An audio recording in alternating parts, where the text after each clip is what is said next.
Hey folks, welcome back to our Music Theory Fundamentals course. This is going to be lesson 13. I'm going to be going over a quick tip on how to determine what key a piece of music is in. Before we do that, however, I want to put in a quick plug for the website, studymusicfree.com.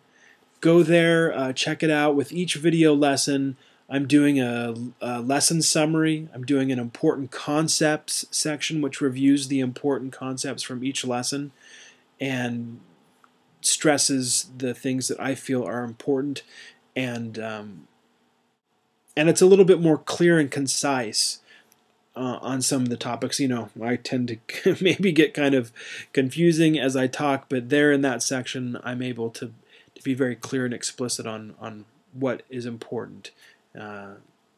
So go check it out, studymusicfree.com. All right, so remember, a key signature is basically a shorthand way for us to notate at the beginning of a piece of music all the notes that are going to be sharp and flat in that piece of music, all the notes that are sharp and flat in the scale that the music is in. And so when we look at the key signature, there's a very quick way for us to determine what key the music is in and therefore what scale is being played. There's two methods, one for sharps and one for flats. I'm going to go through both of them. We'll go through a couple of examples, and hopefully you'll catch on to this. It's very easy, very quick to do once you get the hang of it. All right, so when looking at a sharp key signature, you go to the rightmost sharp or the last sharp in the key signature. You find the line or space that it's on. You go to the upward neighbor of that line or space, and that is the name of the key, the major key signature. Okay, so here on this one, we have this sharp, and it works the same on both the treble and the bass clef. So here we come to the rightmost sharp. It's on the C space. We go up to the next line, which is the D line. Therefore, this is the key signature for D major. Now remember, for each major scale, there's also a minor scale that shares the corresponding key signature. For right now, I'm just going to call these by their major scale key names. Okay, so let's do this one. We come to the rightmost sharp. We find the line or space that it's on. It happens to be on this line, which from our last example we know is the D line. Okay, and then we go to the upward neighboring line or space. It's a space in this case, and that space is E, and so this is the key signature for E major. Okay, here let's do a few more here. We come to the rightmost sharp. It's on this space, which is the E space, which we just did over here. We go to the next line up. That's the F line. So this must be the key signature for F major, but it's not. And so here we get a little bit tricky. The next two examples, it's a little bit tricky. So if we go to the next line up, that is the F line, but if you notice, F has already been sharped back here.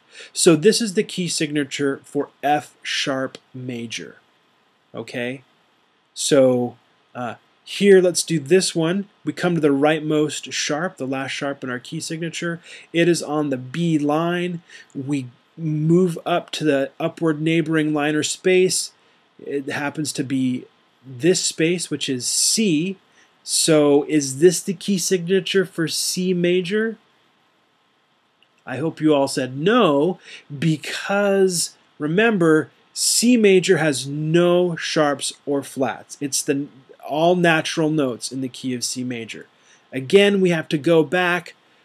We see that C has already been raised or sharped here. So this is the key signature for C sharp major.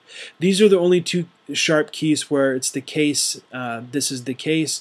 So just remember that F sharp major and C sharp major, you have to look back and realize that C and F have been sharped already. All right, let's go to the flat keys. So the trick with flat keys is this. First of all, you just have to remember that one flat, the key signature with one flat, is the key signature for F major. Okay, just memorize that. When you see one flat, it's the key signature for F major. For all the other flat keys, this trick works.